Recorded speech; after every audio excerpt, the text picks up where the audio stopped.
Good afternoon and welcome to the Better Tools, Better Evidence Webinar 1 on Selected Response Item. This webinar is presented by the Georgia Center for Assessment, and my name is Laura Moak, and I'll be your host for today's webinar.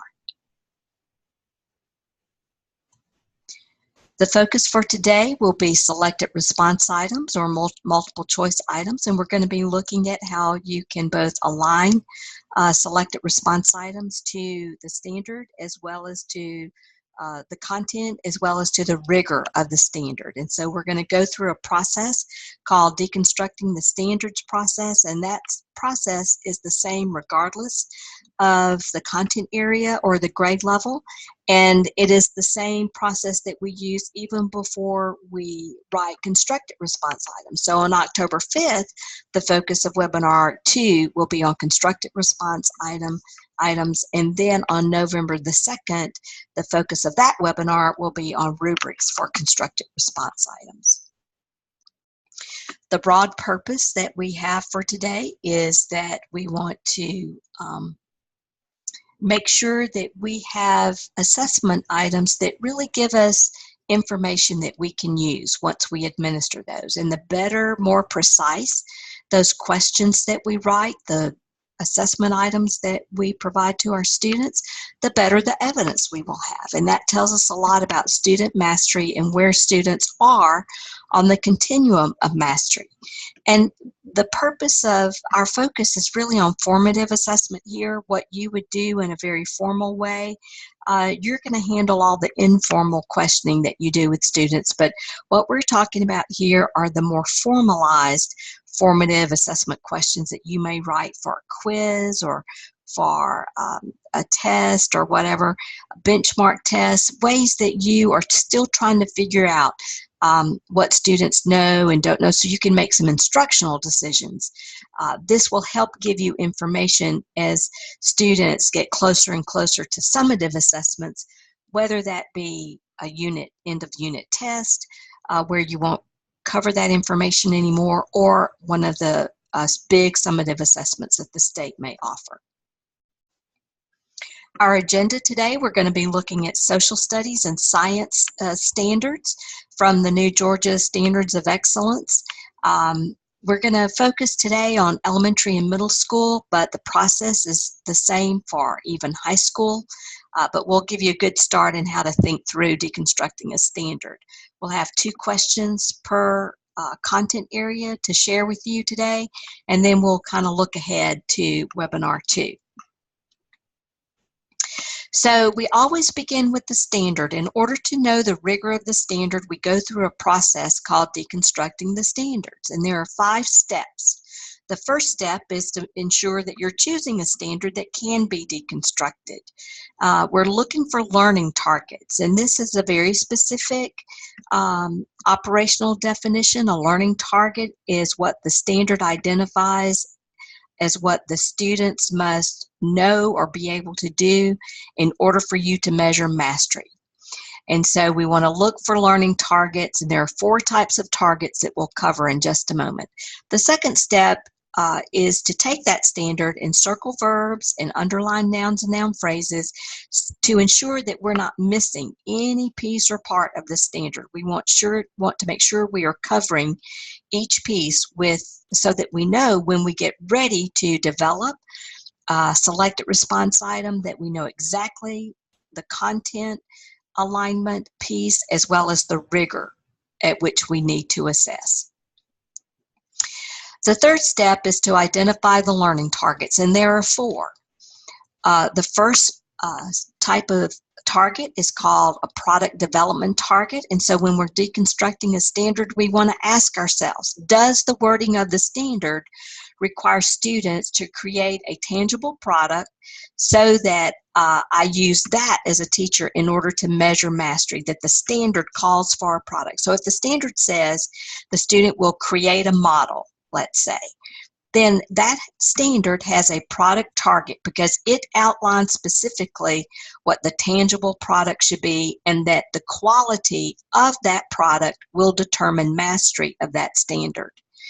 The second question we ask is whether or not the standard has performance or process skills. And the very specific operational definition of this terminology means that the wording of the standard requires the teacher to watch a live demonstration of some sort on the part of the student, and that live demonstration, the performance during that live demonstration, or following a step-by-step process, that is the focus for mastery.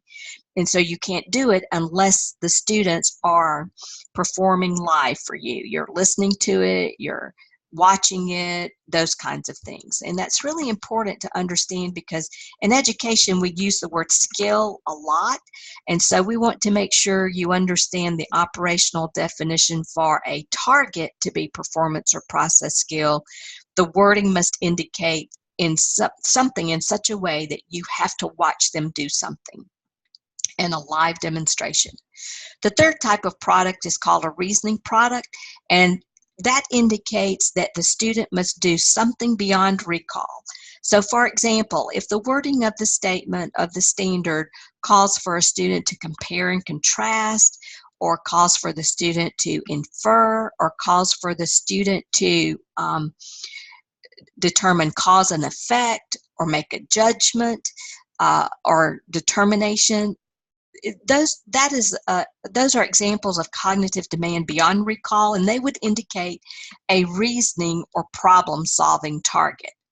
And then finally, every standard has content knowledge targets. These are the targets that would identify basic facts or concepts or content underpinnings, conceptual understanding. These are the foundational pieces for any and every standard. And while all standards will have content knowledge, not all standards have reasoning, performance, or product targets. So you just have to really be sure that when you're looking at trying to decide, does it have reasoning, performance, or product, that you're not trying to create those things. You're always looking at the wording of the standard. So I want to say a word of caution here. And that is that in this step-by-step processing, we're trying to uncover what is required for mastery. At this stage, we are not trying to decide the method we will use to assess. For example, we're not yet trying to decide, do we want students to write something, or do we want students to create a poster? We may decide that is how we want to assess a particular type of target, but right now we're just looking for what is called for mastery. Step 4 has to do with academic language. You know, how do mathematicians communicate in writing and in speech? How do scientists communicate in writing and in speech? What technical vocabulary do they need to know and use? What sentence structures, what phrasing do they need to use in their writing and in speech in order to communicate their understanding of a concept? That's what we're talking about in step 4. Step 5 has to do with the overall rigor of the item. We ask ourselves, where does this rigor fall for this item? So that becomes the real hinge point for us to know how we must address assessment items, as well as how we must plan for and deliver instructional activities that will lead to a student's ability to perform well on corresponding items. So that's the process. We use it for every single content area, every single grade level. It's just a matter of getting used to do it and thinking about it. So the first thing we're going to do is we're going to look at a Think Aloud for Science Grade 5. And when we're looking at this, we are definitely going to talk through those steps. So when we see this, we see that the standard says, obtain, evaluate, and communicate information showing that some characteristics of organisms are inherited and other characteristics are acquired. And so the two indicators also have some very important wording. Ask questions to compare and contrast. A talks about comparing and contrasting instincts and learned behaviors. B talks about comparing and contrasting inherited and acquired physical traits. Notice that there's a clarification statement that the Georgia DOE standards have provided for teachers. Punnett squares and genetics are taught in future grades. So that's a really good indicator for you that in 5th grade science, you will not be covering this or assessing this for mastery. So let's circle verbs, underline nouns and noun phrases. Again, the reason we do this is to ensure we're not forgetting or overlooking a very important piece of the standard. So when we start with our 4 questions that we ask about the product target first. And we ask, does the wording of this standard or indicators communicate to us that a student must create a tangible product that in order to measure mastery, the quality of the product is measured with the rubric, using a rubric? And the answer to that is no. So I'm going to put an X in the column, and I'm not going to think about it anymore at this moment. Then I ask myself the same question about performance process skill. Does the wording of the standard indicate that a student must do something in a live demonstration so that I, as the teacher, can measure the quality of that performance or the quality of that process using a rubric in order to know that they mastered it? No, there's nothing that says that the student has to perform in a live demonstration where I have to watch each individual student. Then I go to the reasoning category and I ask myself, what information beyond recall is needed based on the wording of the standard? Well, we can see in that first set of verbs that I circled that word evaluate. Evaluate is a cognitive demand beyond just recall. Communication means I've got to think beyond just knowing facts, but how will I put my thoughts together? So I'm using some reasoning there. But also I've got to use some reasoning to understand how to formulate questions in order to compare and contrast both instincts and learned behaviors as well as inherited and acquired physical traits. So my reasoning targets are reflected in those kinds of statements. Compare and contrast data in such a way to determine characteristics, if characteristics are instincts or behavior.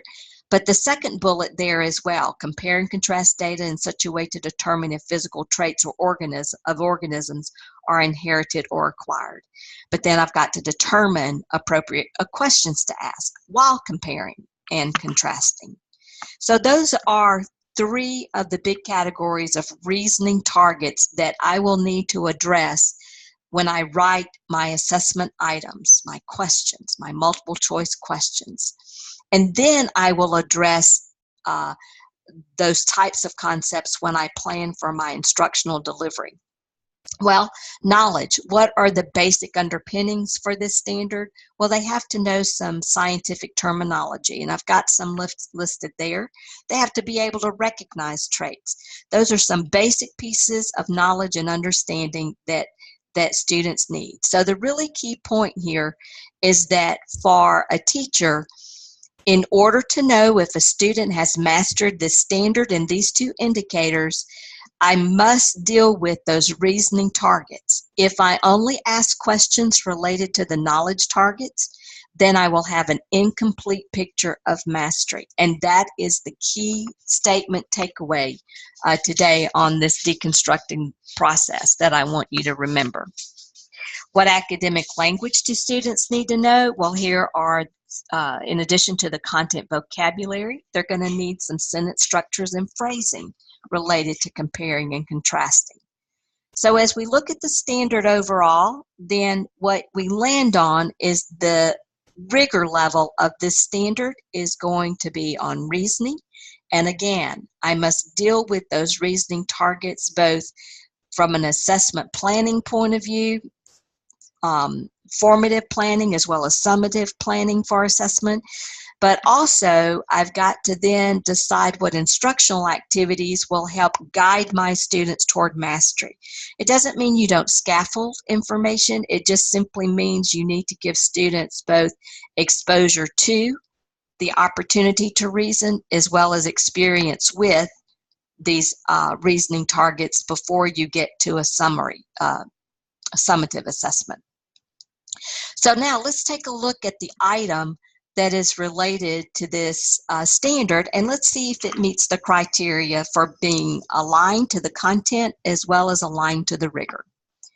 So the golden mantle ground squirrel is a small rodent species found in the western United States. When the length of day begins to get shorter in the fall, the squirrel's body temperature decreases. During the winter months, the squirrels hibernate in underground burrows. A common seagull drops a snail that it is carrying back to its nest. The snail's shell breaks and the gull eats the snail. The seagull continues to collect snails and drop them on the road. So these two pieces of information are going to be the pieces and parts that students have to think about and compare and contrast in order to be able to answer the question. So the question, or the stem, which of the statements best describes each animal's behavior? A, both animals are displaying instinctive behavior. B, animals cannot learn behaviors because they cannot think. C, both animals learn these behaviors by watching others of their kind. Or D, the golden mantled ground squirrel is displaying instinctive behavior while the seagull is displaying a learned behavior. So as we consider the alignment of both content and rigor, let's look back at the standard, and we can clearly see that in that assessment item under reasoning targets, bullet number 2, bullet number 1 is talking about compare and contrast data to determine if characteristics are instincts or behaviors, learned behaviors. And so it meets that criteria for aligning with one of the learning targets that we deconstructed from that standard. So it is aligned both in rigor and it's aligned based on content. So we would say that this is a good quality item that will give me information I can use once it has been administered to students. Now, let's take the Science Grade 7 example and go through a similar process, and I'll give you more of an opportunity to read the question. So as we begin the deconstruction process, I'll give you a moment to read the standard and the indicator.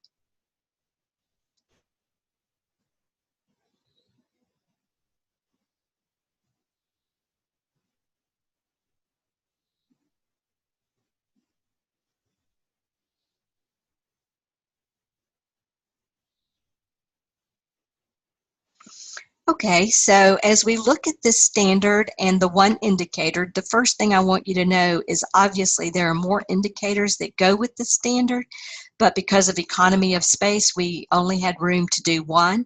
So I want to demonstrate a couple of things related to this. So again, we're going to follow our process. So we circle verbs and we underline nouns and noun phrases. The reason we do that is we want to make sure we're not overlooking any important piece of the standard or indicator.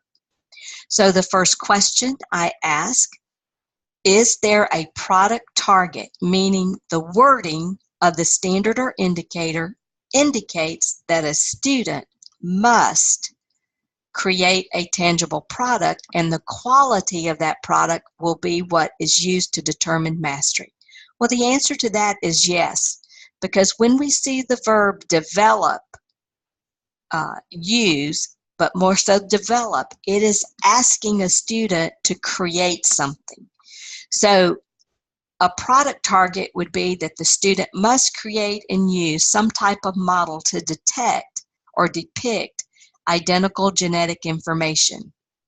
The same thing for genetic variation as a result of sexual reproduction. And in this case, the clarification statement says that we can use a Punnett square or other ways to depict this. Is there performance process skill, something that I must see in real time? No, So I'm going to put an X in the column, and I'm not going to think more about this at this moment. But are there some reasoning targets? Yes, students are going to have to apply their understanding of how dominant and recessive genes combine in order to determine the variety of genetic variations that can occur. So yes, there's reasoning through how to combine and those pieces of information. And so, of course, the knowledge that students would need in order to complete the reasoning and even use the model under the product category is they would have to know some definitions, but they would also have to recall the process for determining trait combinations. The academic language that students will need in addition to technical vocabulary, again, comparing and contrasting the language and the sentence structure of that piece. This standard falls more on product, not because it is the furthest to the right on the chart, but this standard and indicator clearly indicate that mastery must include at some point a student creating a product. Well, obviously, for a selected response item, students will not be creating a Punnett square, but you can definitely assess on a selected response item the reasoning portion, and you can also measure their use of a model at that point. So let's take a look at an item related to this. I'll give you just a moment to read that stimulus.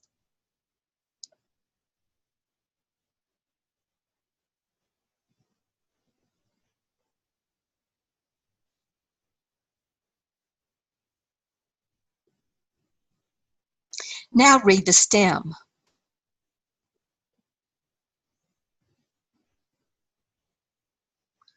So what we see is that the students are given a completed Punnett square. So again, we're not measuring the product target, right? But we are giving them a Punnett square, and they have to use this Punnett square. And that is both part of the product target, but also the reasoning piece. They have to understand how alleles combine and what that means, correct? So here we see in this particular item, it's a DOK level 2 because students will have to understand what those capital letters, uppercase letters mean, as well as the lowercase letters, and when they are combined, what that interprets, how they will interpret those symbols in terms of colors. Thus, the answer choices A, B, C, and D, with D as the correct answer choice, knowing that the genetic variations will include both red, pink, and white. So did it meet the test? Yes. It aligns both in terms of content, using a model to depict, but also reasoning through the different genetic variations to be able to use that information in order to understand the results. So it does meet both rigor and content alignment for that particular standard. So now what we're going to do is move into social studies, and again, we're going to follow the very same process in order to think through and determine the rigor level of the standard as well as the content alignment. So for social studies grade 4, this standard says use the basic economic concepts of trade, opportunity cost, specialization, voluntary exchange, productivity, and price incentives to illustrate historical events. B, explain how price incentives affect people's behavior and choices. Decisions about what crops, cotton and tobacco, to grow, and products such as textiles to produce.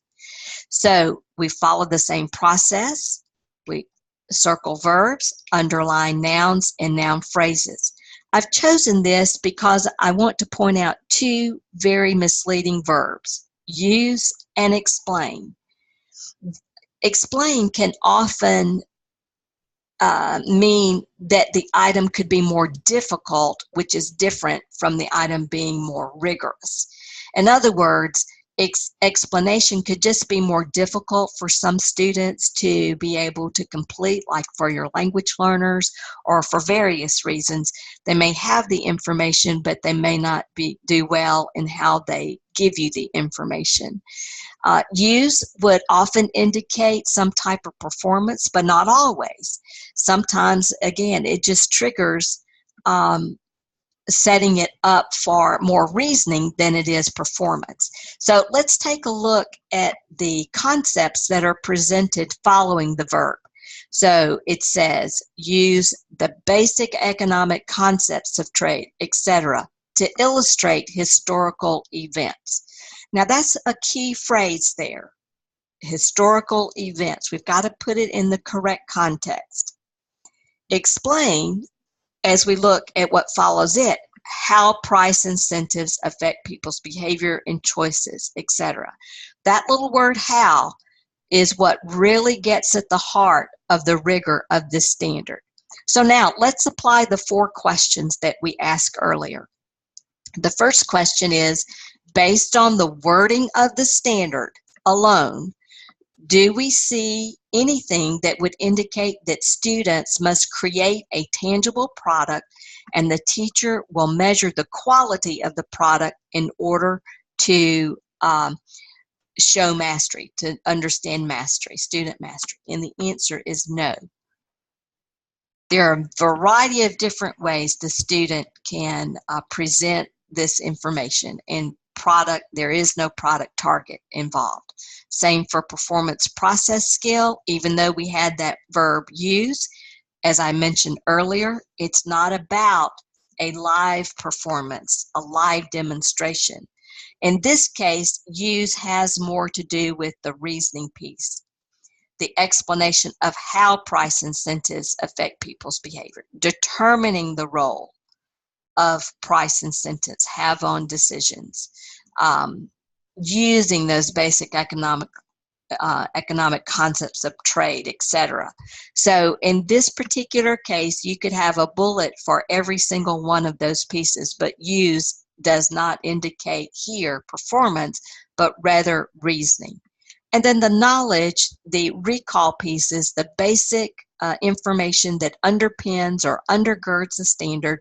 They would certainly have to know some definitions related to that, and then for academic language, in addition to that, they might need to know some other language structures.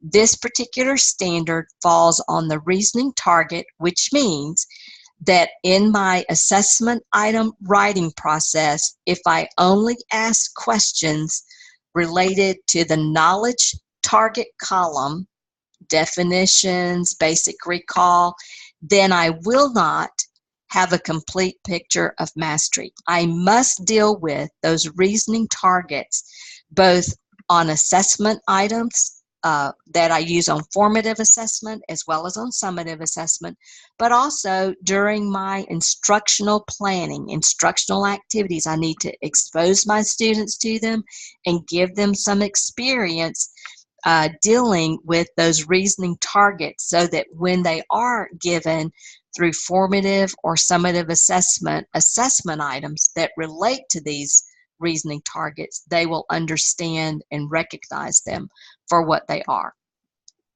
So let's see if it tests and meets our criteria. Or let's look at the item next. So how might a newspaper headline titled "Sell on Cotton" have impacted consumer behavior during colonial times? More cotton is sold at the local store, more cotton is planted on plantations, more cotton is traded between nearby towns, or more cotton is purchased to make clothes and blankets. So let's look at this item. We're talking about a newspaper headline that says "Sell on Cotton." Well, students are going to have to make the connection that sell on cotton is an example of an incentive. And then we see the connection to colonial times, which puts it in historical context. And we're also asking about how it impacted consumer behavior. And with our answer choices written as they are, answer choice D, more cotton is purchased to make clothes and blankets, indicating that incentives would have an impact on the types of products that are produced. So let's see if it meets the test criteria for alignment to content and alignment to rigor. So as we look under the reasoning targets, we see determine the role price incentives have on decisions about, and specifically products, textiles, to produce. So we can certainly understand that it does meet the criteria of rigor and it meets the criteria of content alignment. This particular item is going to be probably a low level 3 because they have to make the connection that sell-owned cotton is what is meant is that represents an incentive. And so this particular item, it could be a high level DOK2 as well, but either way, it's going to challenge the student to think through and meet this in order to guide them toward answering to meet this question and get this correct. They have to do more than just recall facts. Okay, so let's take a look at the Social Studies 6th grade example, and I'm going to give you a moment to read the standard.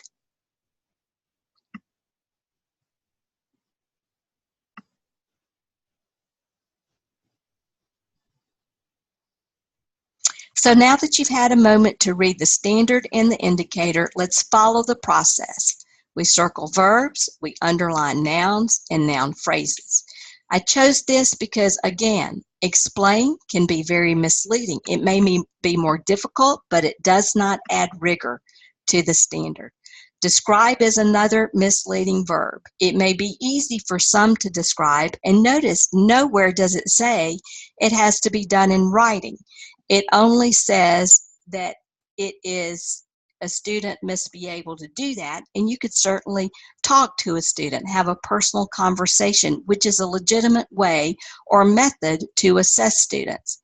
So now that we see that, and we see that little word how again, so that's important for us to realize that we've got to look at a situation and then know what kind of impact will it have will Canada's location, climate, and natural resources have on trade, and then also affect where people live. So the first thing we do is ask ourselves, does the student, based on the wording of the standard, is the student required to create a tangible product in order for you to measure mastery? The answer is no. There is nothing that the student has to create. Performance process skill, again, there is nothing that you have to see in a live demonstration, each student one at a time, in order to measure mastery. Some reasoning is there, especially in that word how. Describe how Canada's location and natural resources impact trade and affect where people live. And also that impact, the impact of location. That could certainly be some it could be some reasoning pieces depending on how you set the question up. Knowledge, absolutely. They have to know about Canada's location, climate, natural resources, and population distribution, and know about trade in Canada. So there's some basic underpinning factual information that they need. You'll see that we have our academic languages listed there. And then when we look at this rigor falls on reasoning. So again, if I only ask students questions that they have to recall facts about Canada, items related to those knowledge targets, I will have an incomplete picture of mastery. During my formative assessment, I must at some point deal with these reasoning targets so that I can give students exposure to and experience with more rigorous reasoning items before they get to the summative assessment. So then I can measure where they are on the continuum of mastery. So let's take a look at the item. I'll give you a moment to read the item in its entirety.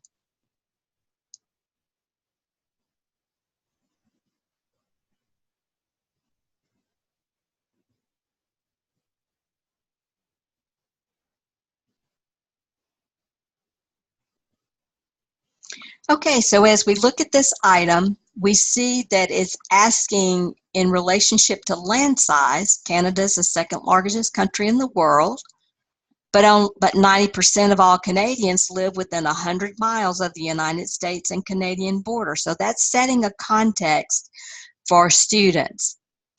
The STEM, or the question asks, which statement provides the best reason why Canadians live near the border? Now, inserting that word best does a couple of things for you. The first thing it does, it tells you that there may be some truth in every answer choice that's there, but not all the answer choices answer the question.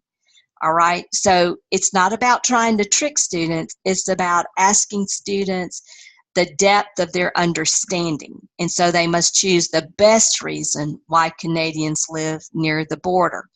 And in this case, the correct answer to the question is the climate is milder near the United States Canadian border. Those other pieces may have truth again, but it's not the reason why Canadians live near the border. So let's see if it meets the criteria of alignment to content and alignment to rigor. So we see here that under reasoning, it is about how Canada's location impacts trade and affects where people live. So absolutely, it does meet the content and as well as the reasoning level, the rigor level. So that is an example of a DOK level 2 question where it is asking them to take what they know about Canada's climate and apply it to its impact or population distribution. So the template we've been using in today's presentation looks like this. So if you wanted to just write it on regular paper, you certainly could. But it's a great way to get started. So as we look ahead, we're going to continue to hone skills in writing high-quality assessment items, and on October the 5th, we're going to follow this very same process by deconstructing a standard, but this time write a constructed response items. So that 7th grade science item that we covered today with reasoning targets, we could very well use that same standard when we want to write a constructed response item. So that's kind of where we're headed. If you do have, we hope you have found this webinar helpful. If you want to contact any of us, here is our contact email information. Feel free to email us or contact us. We also offer services to local schools as well as to districts to help you take a look at your assessments, to see if, kind of do an audit on them to see what rigor level of items are you writing, or if you need help in taking a look at your benchmark items or your common assessments that you may do at the local school. We just offer a variety of services, both in terms of professional learning that we invite folks to, but also who want us to come to them, and we customize that training based on your needs. So we look forward to hearing from you, and we look forward to seeing you on October 5th. Thank you very much.